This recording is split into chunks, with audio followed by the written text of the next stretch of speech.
Hello and welcome back to Warhammer 40k. The topic of the day is the Redemptor Dreadnought, and we'll be discussing and reviewing the unit from the Space Marine Codex. So for those of you that are new around here, please do the channel a huge favour and hit that subscribe button below. We are making our way through the Space Marine Codex along with the Necrons as well, and very soon we're going to be heading into the Death Guard Codex. Now we have touched upon some units within the Marine supplement books, but at this stage we need to be a larger channel to be able to put the time into those supplements, as they do have a specific following. So those videos tend to not do as well as these ones. So for now we're going to stick with the main Marine Codex. Also, if you are new around here, we do run a Patreon service, which we do early access videos, polls on what the next review will be, list building advice and much more. If that's something you'd be interested in, check out the link in the description for our Patreon. Okay, so on to today's video. So the Redemptor Dreadnought, another request from our patrons actually. So there's not actually that many of you on there, so I do take requests quite seriously. So here we are today doing the Redemptor Dreadnought. It's one of the many dreadnoughts within the elite section of the book. It will set you back 9 power or 175 points before any upgrades. Keywords for the unit are,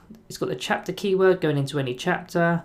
It's a dreadnought with a core keyword, and it's a vehicle. So core being the obvious standout word here, is it's going to be eligible for buffs from your characters and stratagems relating to core units. Now it does have a degrading stat line, so while it has more than half of its wounds remaining, it'll be using the top stat line, which is movement 8 inch, weapon skill 3+, ballistic skill 3+, strength 7, toughness 7, wounds 13, attacks 4, leadership 8 and a 3+ save. So those stats get bumped down upon damage and the movement losing 2 inch each bracket. Then both the weapon skill and ballistic skill will lose a point in value each bracket as well. So in general the stats are quite solid. 13 wounds is a lot and toughness 7 is no pushover either. Onto the abilities, there's only 3 here, although as always the Angels of Death is a bit of a rabbit hole with rules. They've got Thou Shalt Know No Fear, which doesn't actually apply to this unit really. Bolter Discipline also won't apply as it's not an infantry, so it'll be using the regular rapid fire rules for the Storm Bolter, if you choose to take the Storm Bolter that is. Shock Assault will give your Redemptor an additional attack if charged, were charged or heroically intervened in any way. Then Combat Doctrines will affect the weapons each battle round, giving an extra -1 AP to the weapon within that doctrine. So for example, battle round 1 is their Devastator Doctrine, so all heavy weapons and grenades will get a bonus for that battle round. It's then got Duty Eternal, which is common for dreadnoughts within the book. It's a -1 to all damage taken to a minimum of 1. So it's going to really help its survivability. Then finally it does explode when destroyed on a roll of a 6, and any unit within 6 inches will suffer D3 mortal wounds. So nice and simple on the ability front. As for weapons, there's quite a few of them. To begin, we'll start off with the stock weapons that it comes with. So the Redemptor Dreadnought is equipped with 2 Fragstorm grenade launchers,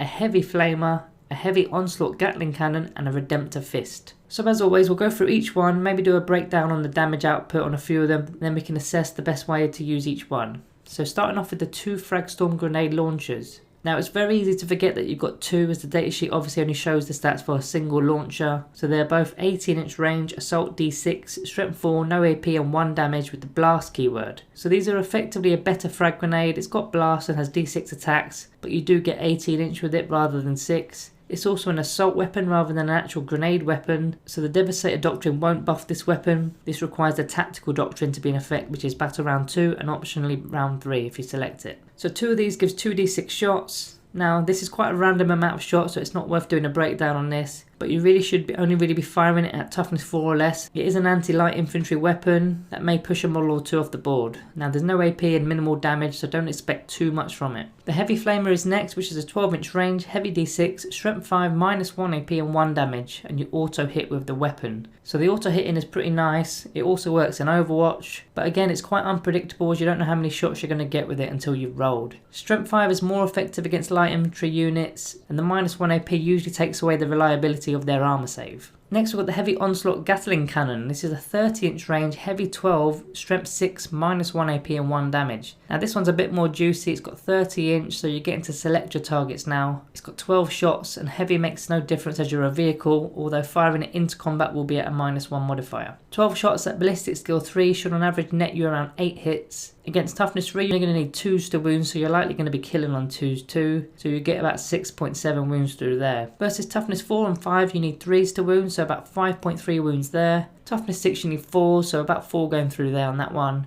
then any tougher you're going to need 5s, so you get about 2.7 wounds going through with that. Now I am a big fan of this weapon. It is reliable and it's hurting all types of infantry, whether it's a toughness 3 Guardian or a toughness 5 Plague Marine. It's going to wound plenty, and -1 AP is a nice bonus too. Just don't go firing it at vehicles. I mean, it will do 4 wounds on a toughness 6 vehicle, but it's still going to get its armor save, so it's only going to really dent it, so stick to the foot soldiers. Okay, the last stock weapon it has is the Redemptor Fist. So this is a strength ×2, making it a strength 14. -3 AP, and the damage is D3 + 3. So this is the one they're all afraid of. Strength 14 is flattening anything. Only toughness 8 units are going to not be wounded on 2s. -3 AP virtually puts them on invuln saves, and that damage D3 + 3 is much better than it used to be with damage D6. The average roll of a D3 being 2, and then +3 more on top, giving you an average of 5 per wound. As for the breakdown, you get 4 attacks base, add 1 for shock assault, giving you 5. 5 attacks that hit on 3s will net you about 3.3 hits. You are core, remember, so it is very easy to manipulate this figure with rerolls, but for the breakdown I won't use that and I'll just do it as standard. So anything toughness 7 or less, on average you're going to get 2.8 wounds, then it's up to the enemy unit's invuln or possibly a 6+ save. If there is no save, then you're talking almost 3 wounds on average going through, and we've already established that on average you get around 5 damage per wound cause, totaling about 15. Now it's actually 13.9 to be exact with the averages, but either way it's taking down a vehicle or putting it on its final legs. If the target does have a bracket table, then it's virtually going to be useless. So this guy's a combat machine, and remember that all the weapons without the blast keyword can be fired while in engagement range too, so you'll be taking out something big. This even makes tangling with hordes an okay option with your Daka to clear them out. Those horde units tend to have a 6+ armor save. They could also fail morale too, so the only ones to really avoid are the ones that do have an invuln save, such as demons or gene stealers, as that 5+ invuln save can really slow you down a turn or two.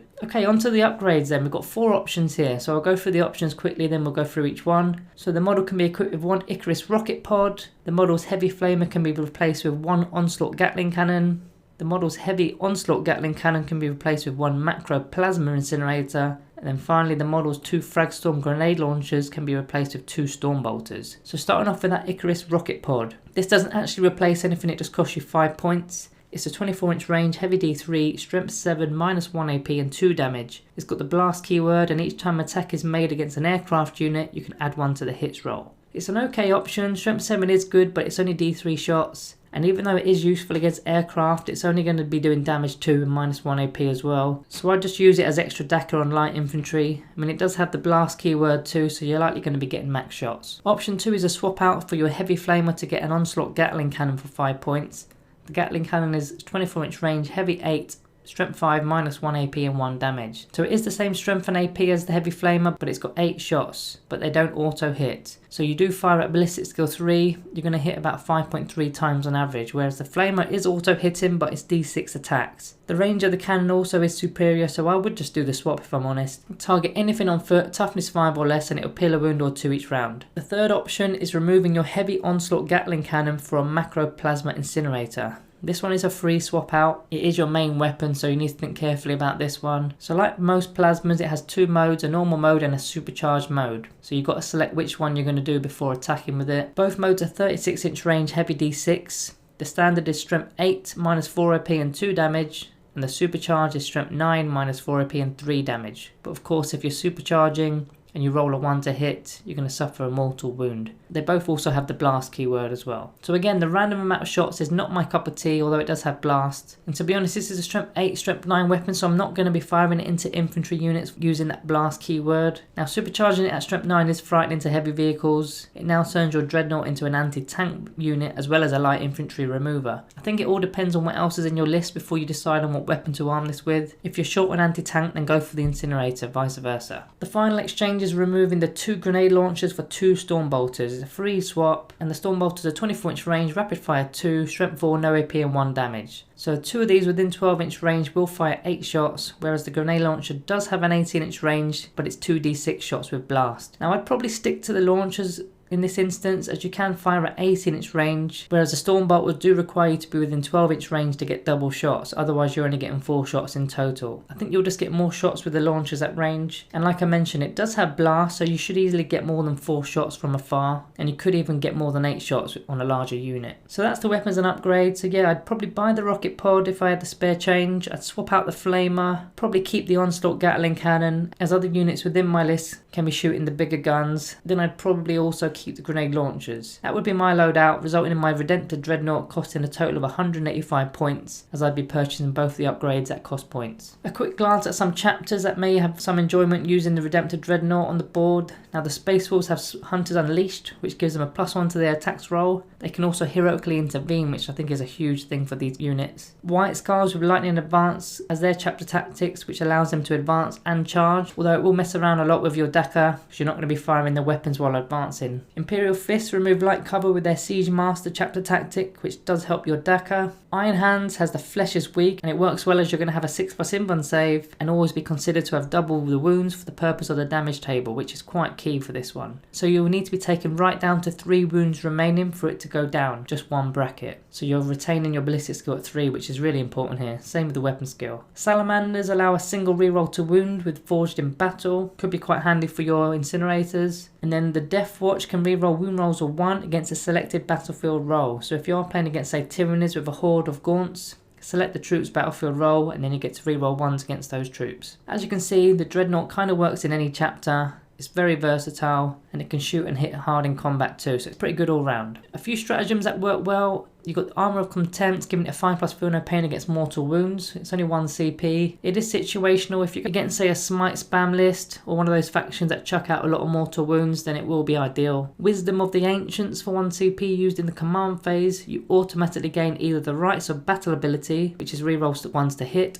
or the Tactical Precision ability, which is the reroll 1s to wound. And it's not just for your Dreadnought either, it's an aura, so you can give it to nearby core units within 6 inches. And of course your Dreadnought is core, so it will be affected. Now if you are within range of a Captain or Lieutenant, then you're not going to really need to pop this stratagem. Then finally, Adaptive Strategy turns on all the doctrines for a turn, as long as your Warlord is alive and on the battlefield. So all weapons are going to get that extra -1 AP. That's the stratagems. The last noteworthy mentions are the simple synergies, because it's a core unit. So the Captain, as mentioned, gives rerolls of 1s to hit. Lieutenants do the same with the wounds. All the litanies from the chaplains work pretty well on it. Obviously not the ones that are aimed at the chaplain itself, but all the other ones. So you can be re-rolling your hit rolls, for example. The Psychers have a lot of abilities help. You've got Veil of Time to re-roll your charge roll, or fight first in combat. You've got Might of Heroes to gain a +1 to your strength, your toughness and attacks, which is pretty crazy. It only works on a single model within a unit, which is perfect as your Dreadnought is only a single modelled unit. And then Null Zone removing invuln saves too. And then finally Psychic Fortress, granting your Dreadnought an invuln save, which it doesn't actually have. So lots of combos with a Librarian. A Tech Marine's also useful, as they not only just repair D3 wounds per turn, but they also give you a +1 to hit with your ranged attacks. That's going to really aid all of those Dakka weapons. So all the characters have tons of buff for core units, especially your core Dreadnought. So to conclude, one of the better Dreadnoughts within the Codex, with plenty of wounds to see it through. Duty Eternal also helps with its survivability alongside it. It's got tons of good weapons that will do damage to virtually any faction. And then the choice of the main weapon is an obvious selling point, as you can kit this thing out as an anti-tank or an anti-infantry unit. If I was to field one, I'd run it down the centre of the board, causing mayhem. It's that simple. You can be a bit clever with this actually, possibly pick a flank to go down, which will really mess with your opponent's deployment plans. Try to get him as far up the board as possible and onto a crucial objective, then he's going to cause a lot of mayhem. Now he will attract a lot of attention, as he's obviously a very powerful unit, and he lacks an invuln save too. So if your opponent was to focus fire on it, then you may end up losing him. I mean, that toughness 7 will help against the smaller weapons, but anything dedicated to anti-tank will batter him. He also has the issue of degrading stat lines, which affects 3 of the really important stats here, which is the movement and then more importantly the ballistic skill and the weapon skill. You don't really want to be getting bracketed early on with him. Another way that you could use him is to be more defensive with him, maybe hide him out of sight in your own deployment zone. So if any enemy deep strike units come in, you've got a solid one-man army here that can not only shoot the reserves off the battle, but also get into a fist fight with them. I do my best to ensure that he always fights first, because as mentioned, he doesn't have an invuln, and say a unit of Hammer and Storm Shield Terminators come in, they'll probably flatten him. Going back to the weapon options again, the extra weapons are worth it if you can spare the points. The Macro Incinerator is a very solid weapon, and the Dreadnought can simply be your big guns at the back, so that's something else to add to the pros of the unit that is highly versatile in any game and any situation, and it can adapt to pretty much any list. The last mention is the core keyword. Now don't underestimate how important this is. It may even be the most important part of its datasheet. The fact that he interacts with virtually everything makes him a real usable unit within the game. Also, if you are really concerned about that lack of invuln save, get your librarian like I mentioned, stick that psychic fortress on him and give him a 5-up invuln save. If you want him hitting harder in melee, get a chaplain to reroll those hits rolls. And again, tech marines and captains are going to do wonders for him too. So rating time, for me the Redemptor Dreadnought gets a solid Planet 40k rating of 4 out of 5. If it had a built-in invuln save and a better degraded stat line, then I would be pushing for a 4.5 or even a 5, but without those two key things it is a 4 for me, which is still a very good rating as 3 is the average. It's 175 points, which is a lot, but it's not overpriced when you compare it to the other Dreadnought costs within the book, and considering that he has 13 wounds as opposed to the standard Dreadnoughts having 8. So you do get good value for him, even though you're paying 20-30 points more. So let me know your thoughts below and what chapters you'd take him with. Also chuck in the combos that you use with him and any other stratagems. It'll be good for us all to check those out. So guys and girls, don't forget to check out our Patreon service for those early access videos and polls and all that other good 40k related stuff. It massively helps in funding the channel, so take a look at that if you can. You can find us on both Twitter and Instagram, to where at some point in 2021 we are going to begin doing giveaways to our followers and patrons. So give us a follow on both of those to keep on top of that. Also don't forget to subscribe to the channel if you are new. Then finally remember to like the video on the way out. Thank you all for watching, and I'll see you in the next one.